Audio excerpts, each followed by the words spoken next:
Now, we cannot end this without a question about Black Panther, of course. So, Michael, I think you got a question for the president and the senator about the movie that you scored.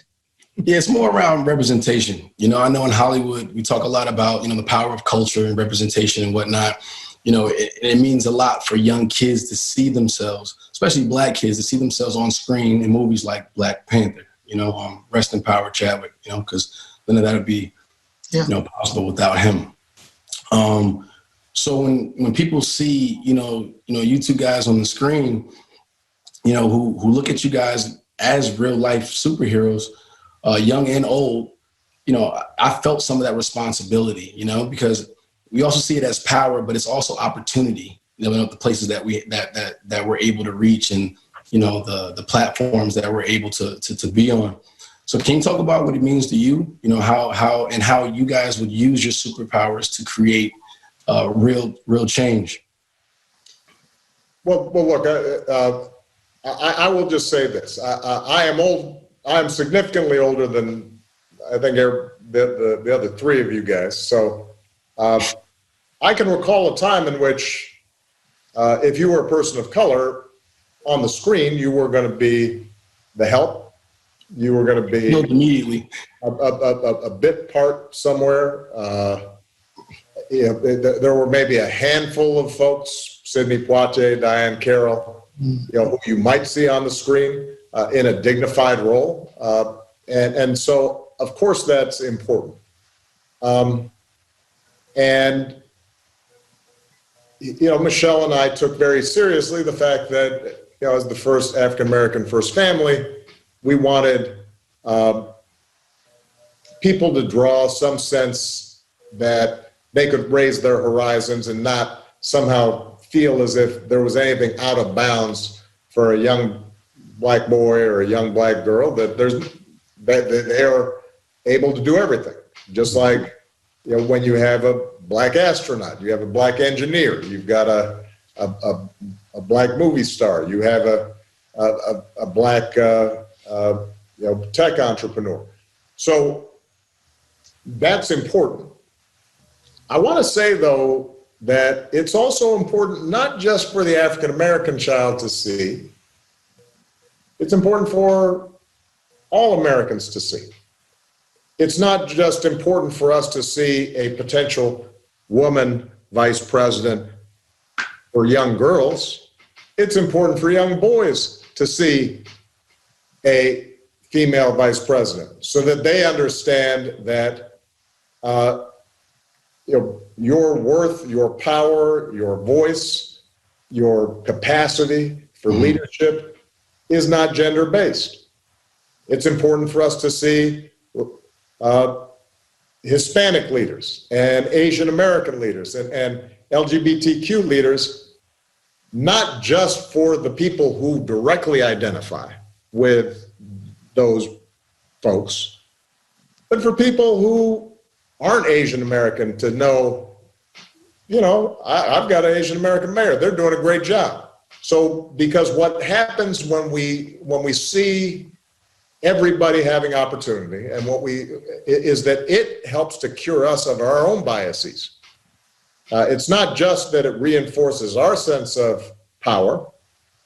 It also helps us to see other people the way we should have seen them all along, as equal in worth and dignity and capacity, as endowed with the rights and duties and responsibilities of citizenship in this country as anybody else. And hopefully, when we have a Biden-Harris administration, one thing I'm confident about is they'll have the kind of representation as we had in our cabinet and administration that meant everybody said, we're all a part of this. We're all part of the American family. We got a big conception of what the American family should be, not a narrow one. There aren't some people who are real Americans and others who are not.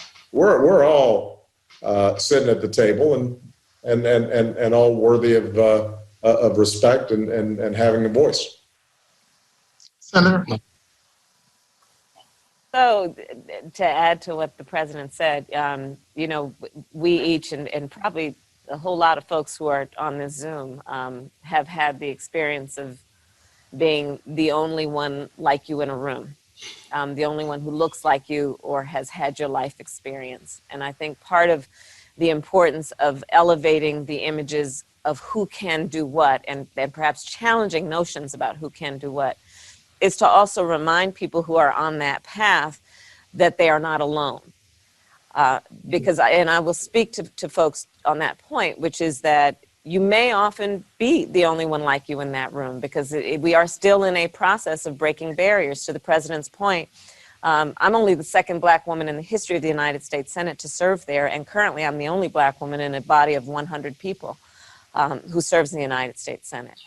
So I say that to say that for each person who is motivated or inspired by any of the accomplishments we have achieved, always remember that you are not alone, even if looking around the room it might feel that way. Always remember that when you are in that room, we are all in that room with you. Always remember that when you are in that room, you carry the voices of so many of us with you in that room. And so chin up, shoulders back, use that voice, know the power of that voice. And it is the power to also break those barriers. It will not be easy, but as we all know, and I think have been raised, each one quo one, right? My mother had many sayings. One of them, she would say to me, Kamala, you may be the first to do many things, make sure you're not the last. Super inspiring. Final question. Everybody gets 15 seconds. Mr. President, what is your plan to vote? Where are you going? Mail, dropping it off, in person? What you got? I will vote by mail, just because when I vote in person, I got to admit, there's a fuss. We've seen the video before. It will slow down a whole bunch of folks. I've been voting by mail since I was elected president. You know, I still have Secret Service, so you know, we don't want to inhibit a polling place. My polling place, Shoesmith Elementary School, in Hyde Park, is the place that I vote in person. But we'll be voting by mail this time. It's safe, it's secure, as long as you follow the instructions and you do it in a timely way. Michael, how about you? I'm voting by mail also. I think the ballots come in next week, so in California, so I'm gonna send those in. He knew when the ballot came in, folks. That was an important thing. See, like you got to be early. You know, you got to think ahead. You got to plan for it. So, yeah. Same question as Senator Harrison for her to close as well. Just like my two friends, I'm voting early by mail. I have crossed it off on my calendar because I made a plan that as soon as it drops, I know when it's supposed to drop, and I'm going to fill it out at my kitchen table, and I'm going to get over to the drop box, and I'm going to drop it in there as early as I can and as quickly as I can. And I want to encourage everybody again to go to iwillvote.com to make sure you're registered to vote. You know, in some places they've been trying to mess with that, so just make sure you're registered. And then look at your calendar, know the date that you can vote early, and then make a plan to do it. You know, you can have a party of one around it and just like, know that's the day you're going to sit down with your cup of coffee and fill out that ballot if you vote by mail. And let's get this thing done. Let's get it done. There's so much at stake. And on behalf of Joe and myself, I want to thank you, Mr. President, Michael B. Jordan, for everything you do. We're all in this together. 32 days to go. Let's not wake up on day 33 with any regrets. We can do this. And it is about our country. It is about the future of our country. And it is about our ability to control our fate by voting. Thank you all.